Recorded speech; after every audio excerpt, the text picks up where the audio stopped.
Y hermanos, vamos a seguir estudiando la carta del apóstol Pablo a los Corintios y hemos llegado al capítulo 15.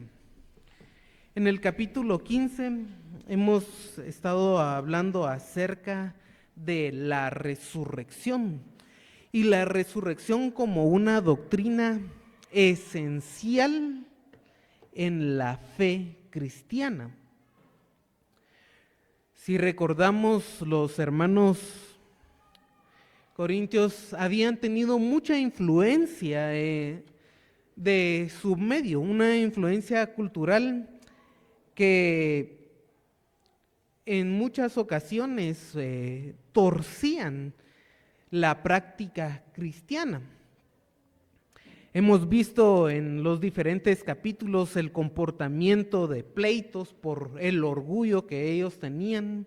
Hemos visto el comportamiento de libertinaje que ellos tenían. Y en los últimos capítulos nos ha hablado acerca del testimonio que deberían de tener, comportándose fuera de la iglesia y luego dentro de la iglesia. ¿Cómo es el comportamiento cristiano? ¿Cómo es de que deben de ejercer sus dones? No es únicamente servir y hacer por hacer, sino que el hacer tiene que tener una base de conocimiento y luego también realizarlo mediante el amor. Y debe de haber un orden también en la iglesia. Pero ahora hemos entrado a ver que aún en esa influencia hay alguna doctrina torcida que Pablo va a componer. Hablamos mucho acerca de la influencia, por ejemplo, con los judíos saduceos que no creían en la resurrección. Y del lado griego, muchas filosofías paganas como el epicureísmo, el estoicismo, el platonismo, no creían en la resurrección. De hecho, cuando Pablo llegó a Atenas, si se recuerdan, burlándose de Pablo cuando él habló de la resurrección, dio el testimonio, compartió el evangelio, pero cuando llegó al punto esencial de la resurrección, los atenienses se burlaron de él, se reían de él. Y la resurrección, hermanos, es un tema clave en la fe cristiana. Podemos a veces discutir o hablar de algunos detalles en las escrituras. Hablamos, por ejemplo, la vez pasada de que si a Jonás lo tragó un pez o fue una ballena. ¿Qué especie era? Eso, hermanos, podemos discutirlo, podemos estudiar qué es. Pero si fue un pez o una ballena, eso, mi salvación no va a ser afectada. Sin embargo, en la doctrina de la resurrección, eso sí es clave para el cristianismo. Y es que el cristianismo se diferencia de muchas religiones en el tema de la resurrección. Y por eso Pablo está hablando de la resurrección, que es un tema sumamente importante. En cuanto al evangelio y a los testimonios, nos da un resumen del evangelio y un testimonio de Cristo resucitado en los versículos del 1 al 11. Luego nos da un argumento de lo absurdo que sería el cristianismo si Jesús no hubiera resucitado. Y por lo tanto la esperanza que debemos de tener como cristianos en una resurrección corporal. que es importante recordar. Porque habían muchos que creían que sí, va a haber una resurrección como un espíritu. Pero no, es una resurrección corporal porque implica también la victoria sobre la muerte. Y habíamos hablado de que el evangelio, que Jesús murió por nuestros pecados, fue sepultado y resucitó. Ese era un plan divino, está conforme a las Escrituras. Y dimos ejemplos de cómo es de que el Antiguo Testamento revelaba ese plan divino. Ese plan divino conforme a las Escrituras.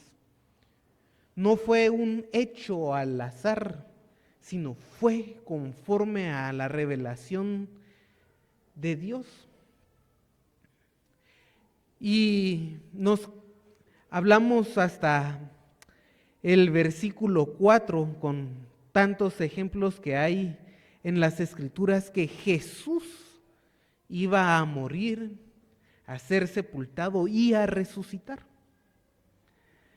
Como les digo, es un tema clave en el cristianismo y sigamos estudiando ahora. Vamos a ver los testimonios que hay de la resurrección de Jesús. Pero para ello, antes los invito a orar. Señor, te alabamos y agradecemos, Señor, esta oportunidad que nos das de reunirnos para alabar tu santo nombre y poder estudiar las Escrituras, la revelación inerrante, Señor, que tú has dejado y que sirve para edificación de nuestras vidas. Señor, te pedimos tu iluminación, que podamos comprender lo que está aquí escrito y que eso nos dé la seguridad de nuestra fe y que podamos también actuar en esa seguridad de nuestra fe, actuar viendo la bendición, Señor, que tú nos has dado. Señor, te alabamos y pedimos que lo que aquí estudiemos cambie nuestras vidas para vivir una vida de santidad, una vida segura en ti, Señor. Esto lo pedimos en el nombre de el Señor Jesucristo. Amén. Y el versículo dice, versículo 5 dice, y que apareció a Cefas. Recordemos que ha estado hablando de que murió conforme a las Escrituras, fue sepultado conforme a las Escrituras y resucitó conforme a las Escrituras. Y ya habiendo resucitado, apareció a Cefas y luego a los 12, después a los 12. Después también apareció a más de 500 hermanos a la vez, de los cuales muchos viven aún y otros ya duermen. Luego después apareció a Jacobo y después a todos los apóstoles.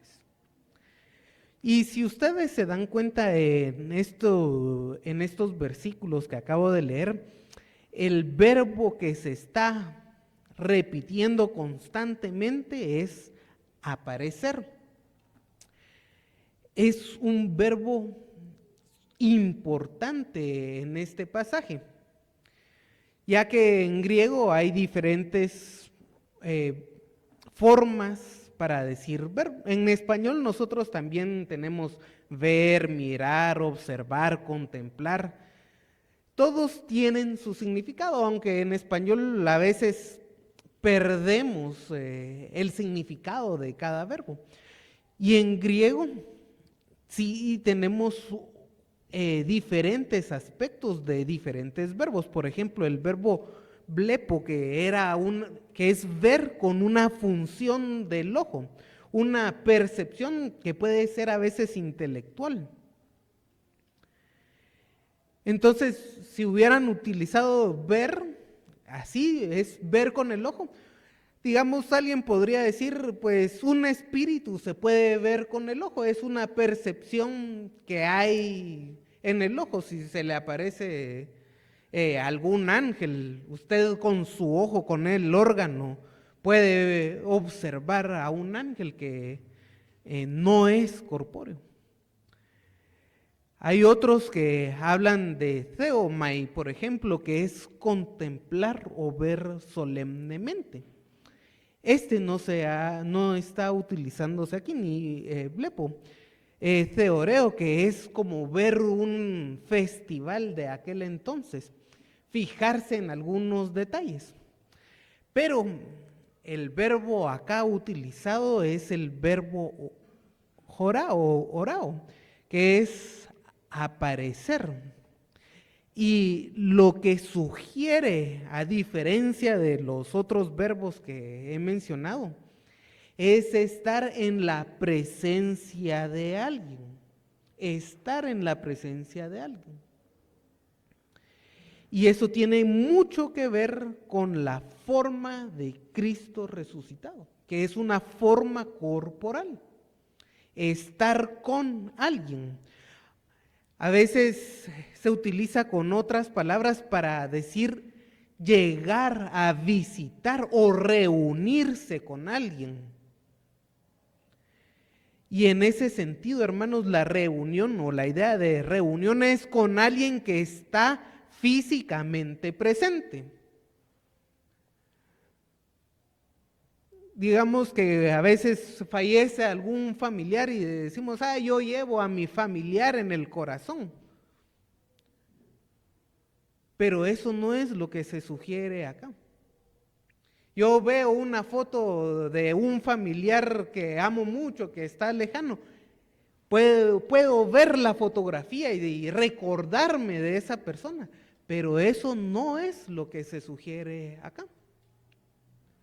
Aún ahora con la tecnología, que los hermanos se puedan conectar al servicio o ver la repetición después y estar a miles de kilómetros de acá.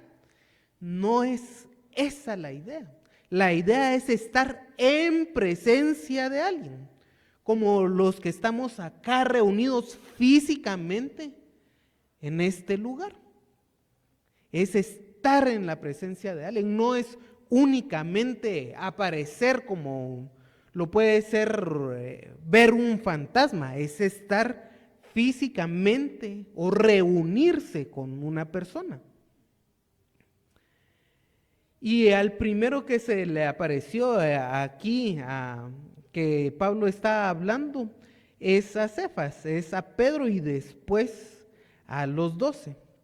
Tenemos el testimonio de los evangelios que las primeras que fueron a ver a Jesús, que iban a darle honras fúnebres, fueron mujeres.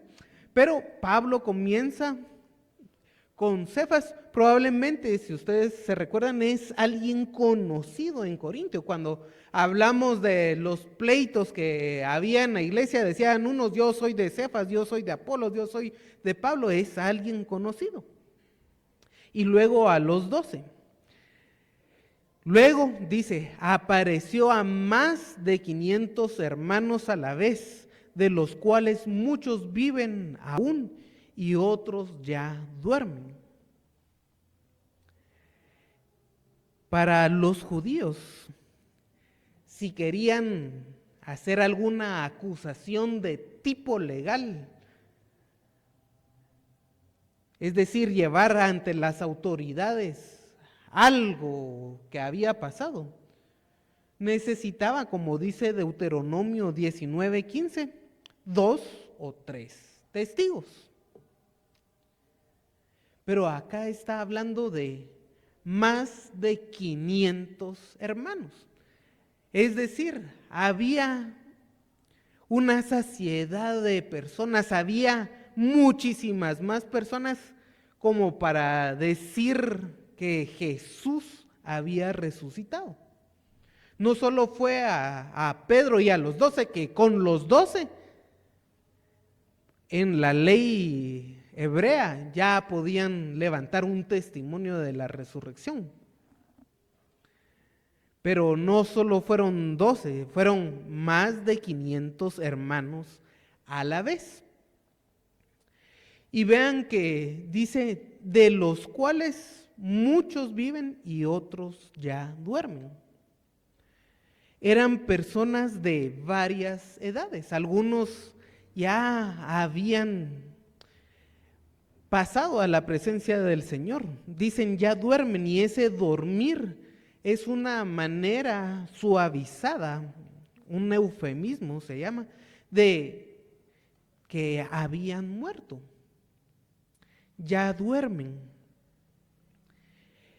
Y otros aún viven. Algunos eran jóvenes cuando pasó eso, otros ya eran de edad avanzada. Si ustedes recuerdan, hablamos de que la carta a los Corintios se escribió en el año 50-55, lo más tardío. Y la resurrección de Cristo estuvo más o menos en la década de los 20. Así que habían pasado entre 20 y 30 años de la resurrección. Yo creo que en este punto es importante recordar en qué fechas más o menos falleció Cristo. Hablamos de entre los años 20 y 30. Esto es porque algunos hermanos, yo he escuchado de que Jesús murió mucho tiempo después, porque quieren poner justamente la semana 70 junto con la destrucción del templo. Entonces, dicen pues en Juan, que es de donde sacamos el Evangelio de Juan, donde sacamos que el ministerio de Jesús fue más o menos 3 años y medio por la cantidad de Pascuas que menciona Juan. Dicen, Juan no está ordenado cronológicamente y pues se menciona una Pascua, la otra 10 años y la otra 10 años después, y ponen la muerte de Jesús sumamente tardía. Pero acá nos está diciendo que algunos ya duermen porque han pasado mucho tiempo de la muerte y de la resurrección de Cristo. Esto nos ayuda a fechar también la muerte y la resurrección antes del año 50. Es algo que debemos de saber y que ahora han estado poniendo la muerte de Jesús tardíamente para que coincida con la destrucción del templo en el año 70, hermanos. Pero acá Pablo nos dice que ya han dormido. Y una de las cosas que pasó en la resurrección, si ustedes quieren verlo, voy a leer Mateo 28. Ahí nos cuenta la resurrección de Jesús, pero en el versículo 11, mientras ellas iban, las mujeres que habían ido a darle honra fúnebre al cuerpo de Jesús, he aquí unos de la guardia fueron a la ciudad y dieron aviso a los principales sacerdotes de todas las cosas que habían acontecido. Y reunidos con los ancianos y habiendo consejo, dieron mucho dinero a los soldados diciendo, decid vosotros, sus discípulos vinieron en la noche y lo hurtaron, estando nosotros dormidos, y esto lo oyere el gobernador, nosotros le persuadimos y os pondremos a salvo. Y ellos, tomando el dinero, hicieron como se les había instruido. Y este dicho se había divulgado entre los judíos hasta el día de hoy. ¿Qué es lo que pasó? Tenemos el testimonio primero de mujeres y de los guardias que fueron a dar aviso a las autoridades, pero como no les convenía, dieron dinero para levantar un falso testimonio de la resurrección. Dieron a lo que aquí en Guatemala le llamamos mordida a los soldados para levantar un falso testimonio. Y claro que los guardias iban a tener problemas, muchos problemas, por cómo es de que están cuidando el cuerpo y se lo roban. Y hermanos, la forma de vigilar de los romanos no era solo poner a 2 guardias enfrente de la piedra, que a veces los dramas salen así. Yo creo que está bien hecho porque es una representación, pero no solo habían 2 personas, había otro círculo más externo de guardias cuidando y otro aún más externo. No eran solo 2 personas que llegaron a... ¿Qué pasó acá? La forma de cuidar de los romanos era sumamente estricta. Y que llegaran 10, 11 personas a robarse el cuerpo con guardias entrenados, eso no tenía sentido. Y aún así, para dar un falso testimonio, compraron a los guardias. Y ellos iban a apoyar ante el gobernador para ponerlos a salvo del castigo que deberían de haber recibido por esa incompetencia de que les robaran el cuerpo. Pero no fueron solo las mujeres, hablamos de 500 personas. Aún así, el dinero, podemos observar que compra un falso testimonio acá. Y no solo lo compra, sino lo divulga.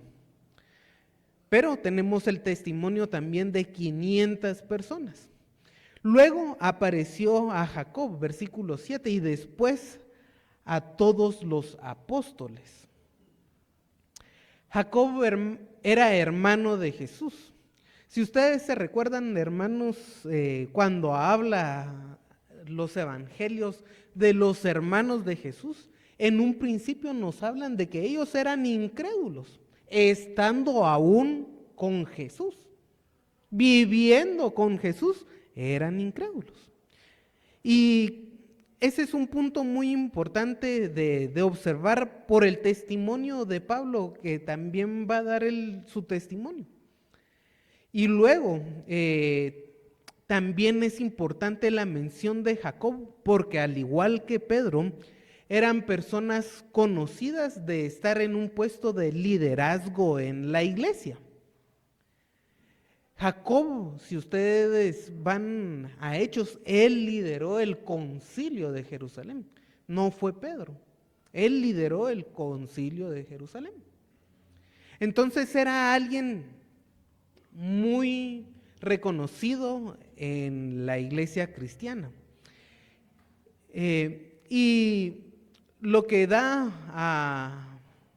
dice Pablo es de que Jacob y Pedro, que son 2 personas, son líderes reconocidos de un alto mando que dan testimonio también de la resurrección corporal de Jesucristo. Después a todos los apóstoles. Y al último de todos, como un abortivo, me apareció a mí. Porque yo soy el más pequeño de los apóstoles, que no soy digno de ser llamado apóstol porque perseguía la iglesia de Dios. El postrero, el del final, y es importante observar esa palabra, el del final fui yo, es lo que dice Pablo. Ya no hay apariciones con este propósito. Ya no hay apariciones con este propósito. Como un abortivo, algo accidentado, hermanos. Algo que no tenía que haber pasado, como un accidente, algo antinatural.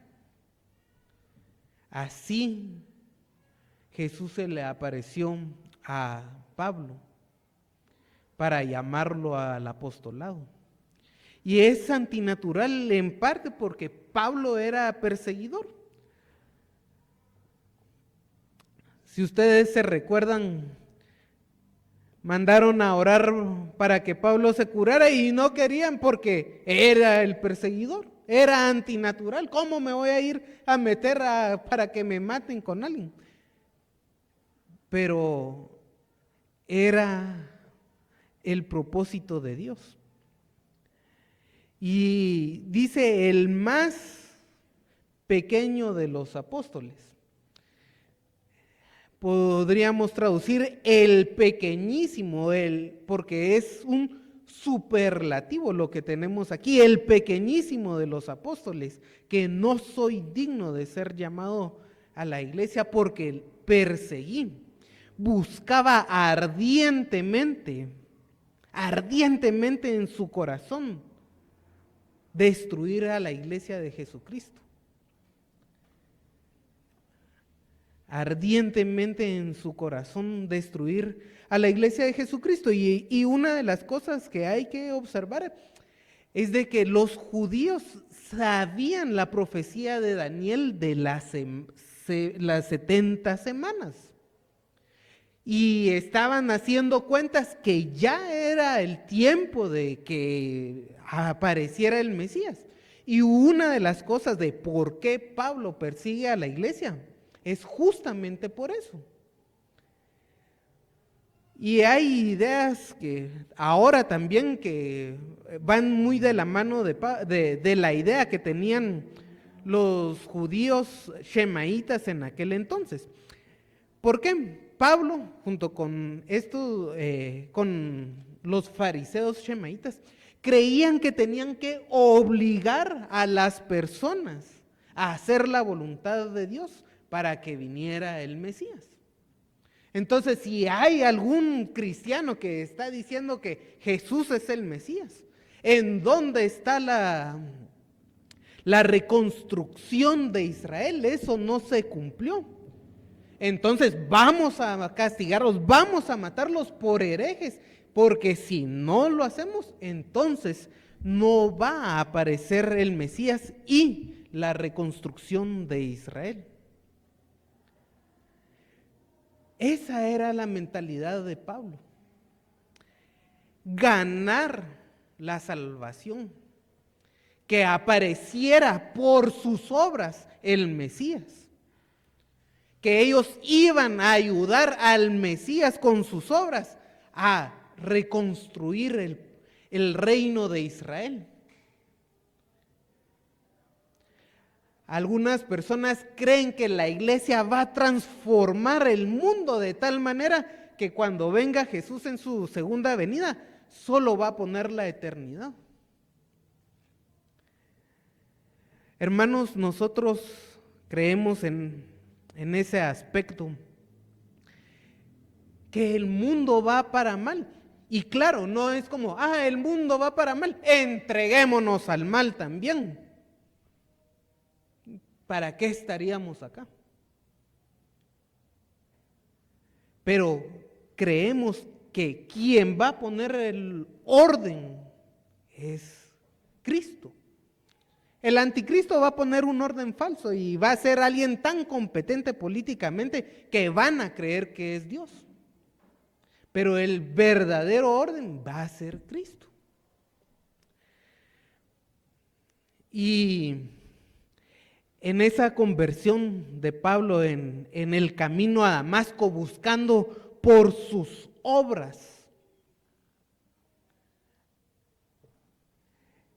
hacer la voluntad de Dios y ganar la salvación, restaurar el reino a Israel, se observa que en la resurrección, a ver a Cristo resucitado, que Él es la primicia, como nos va a decir en el versículo 20 de acá en Corintios 15, que Él es la primicia. Ahí se observa que las ideas que Pablo tenía en cuanto a la escatología, en Cristo se están cumpliendo, se cumplen en Cristo. Ah, no solo fue impactante, creo yo, el camino y ver a Cristo resucitado, ver ahí, observarlo, sino que también cambia su corazón intelectualmente. Las ideas judías cambian al ver el cumplimiento de la resurrección en Cristo.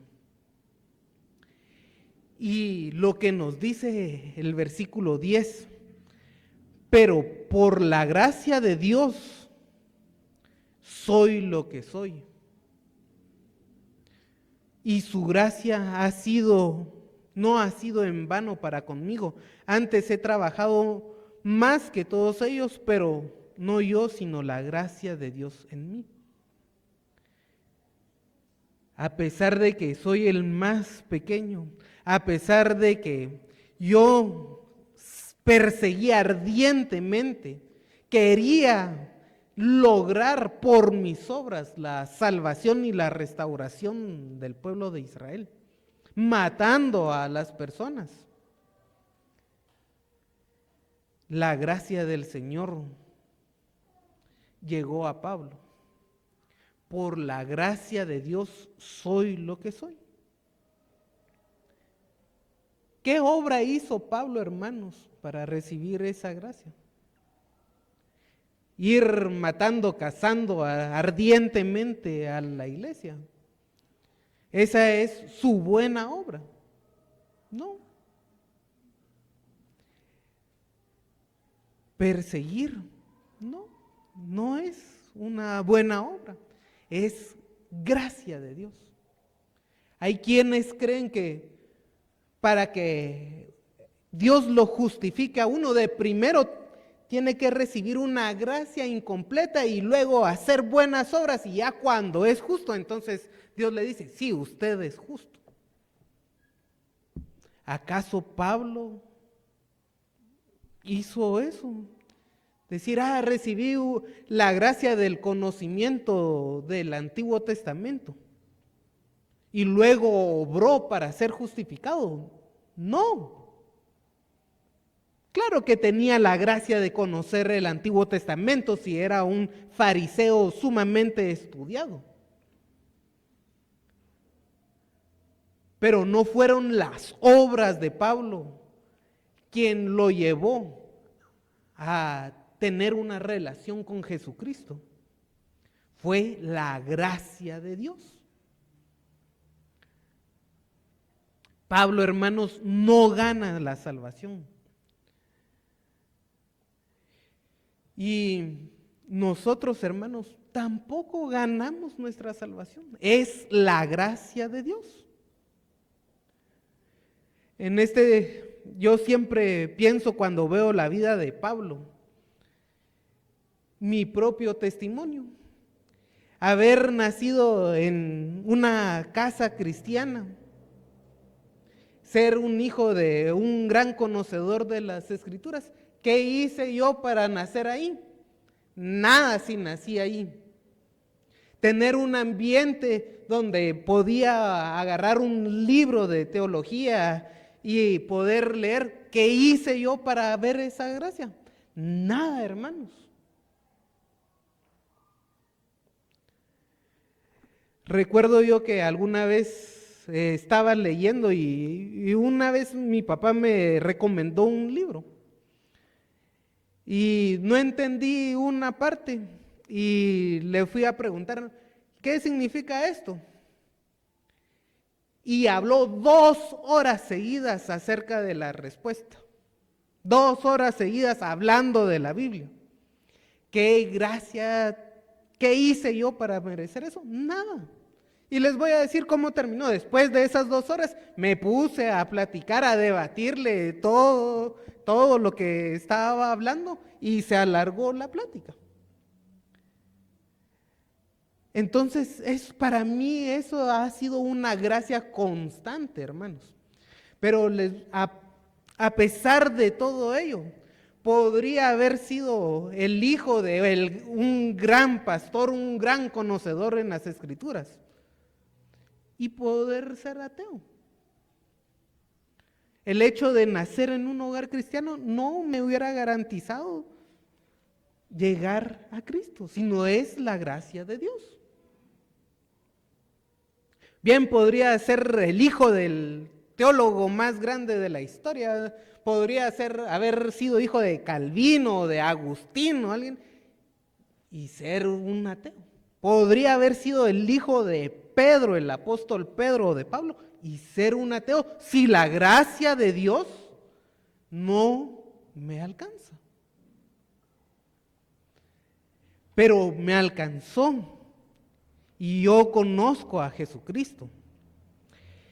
Y veo también la gracia no solo en la salvación, sino que me sostiene. Veo la gracia de Dios en todos los años de mi vida. Y es impresionante, hermanos. Voy a decir impresionante cómo es de que Dios nos sostiene. Ahora, ese es mi testimonio, pero yo sé que cada uno de ustedes tiene un testimonio y debe de observar la gracia de Dios actuando en su vida. Yo le compartí mi testimonio, pero ustedes también conocen a Jesucristo y no solo lo conocen, sino pueden observar cómo es que Dios los sostiene con su gracia. Algunos hermanos sé que la gracia del Señor llegó a su vida ya un poco más grandes. Tal vez no de niños como fue en mi caso, tal vez pueden ser de 30 años, pueden ser de 60 años, de 70, pero la gracia del Señor llegó a su vida y es una bendición y de ahí también lo sostiene. ¿Qué testimonio podemos dar, hermanos? Y yo espero que reflexionemos cómo es que esa gracia del Señor nos sustenta. Pero no quedémonos pensando en eso. Es bueno observar la gracia del Señor en nuestras vidas. Dice Pablo, y su gracia no ha sido en vano para conmigo. Esa gracia del Señor ha dado frutos en la vida. Y la gracia del Señor debe dar frutos en nuestra vida. ¿Qué testimonio va a dar de su fruto también? Podemos hablar de cómo es de que la gracia nos sustenta, pero ¿cómo es de que esa gracia también nos ayuda a dar frutos en nuestra vida?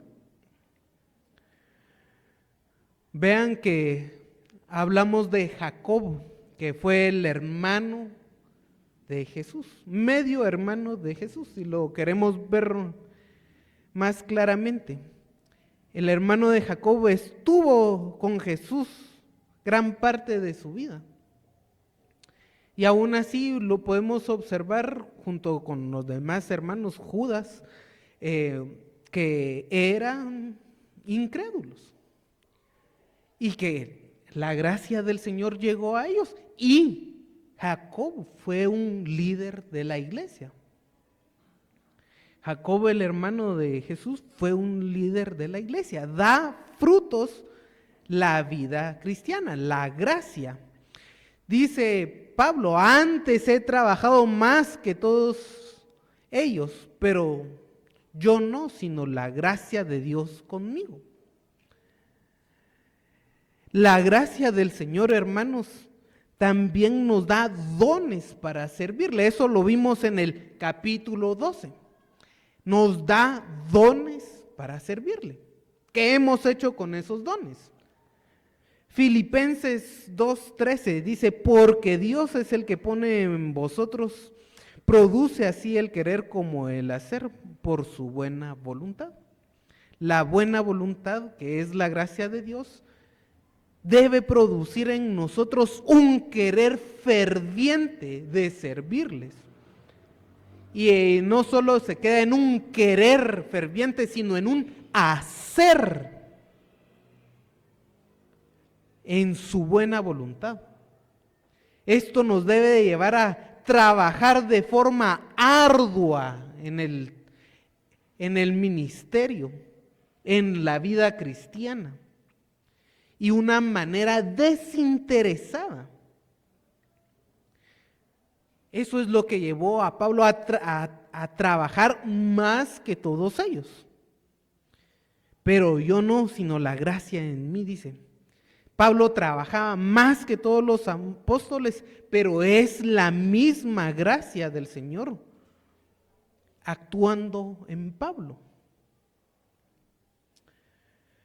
Cuando el Señor Jesús estaba hablando en Mateo 13 acerca de la parábola del sembrador, en Mateo 13 en el 8 dice: pero parte cayó en buena tierra y dio fruto, cual 100, cual 60, cual 30 por uno.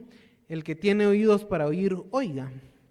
Y explicando esa misma parábola dice: mas el que fue sembrado en buena tierra, esa semilla, este es el que oye y entiende la palabra y da fruto y produce a 100, a 60 y a 30 por uno. Vean que dice: este es el que oye y entiende. Primero hay que escuchar y entender la palabra del Señor.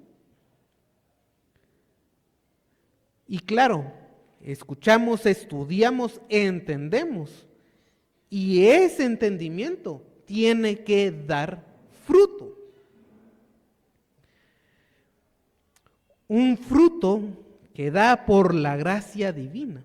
No es porque el que escucha y entiende es bueno en sí, va a hacer cosas, sino es la misma gracia de Dios quien actúa. Y hay algo importante, hermanos, cuando vemos un fruto o pensamos en un fruto, no estamos hablando de algo invisible, algo teórico, algo abstracto. Un fruto es algo visible en la vida de cada creyente. El trabajo que hacía Pablo de enseñanza tenía repercusiones tangibles, no abstractas. Habla de ir, por ejemplo, a fundar la iglesia en Corinto. Eso es algo tangible, que se reúnan personas a adorar a Cristo. Es algo visible. Eso es un fruto que da la gracia. Y siempre tenemos que pensar qué frutos estamos llevando también nosotros. Y no limitarnos, hermanos, si la gracia de Dios está con nosotros y ella produce.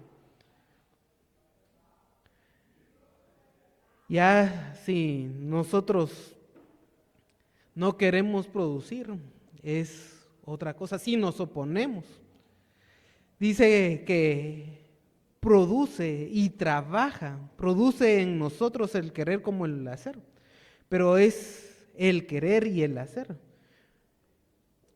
El Señor no va a obligar a nadie a trabajar. El Señor no obliga a nadie a trabajar.